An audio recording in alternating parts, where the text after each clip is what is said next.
provenienti da tutto il mondo.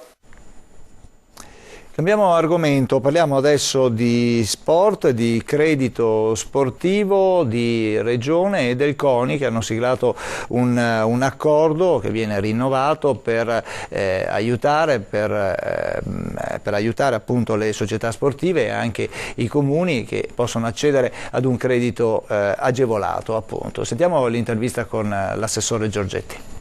Per aiutare le società sportive e i comuni che intendono fare investimenti in campo sportivo con la possibilità di contrarre mutui a tasso agevolato e quindi sostenere gli investimenti in questo modo, o quelli autonomi o quelli a completamento di quelli che sono i contributi a fondo perduto che dà la Regione per rinnovare gli impianti, crearne di nuovi o semplicemente renderli più sicuri e più efficienti.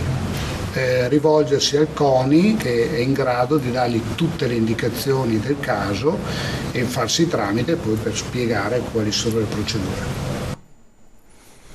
E adesso torniamo a parlare di salute, parliamo di prevenzione perché prevenire si sa è meglio che curare, lo è doppiamente quando si parla di patologie tumorali. Parliamo del melanoma, un tumore che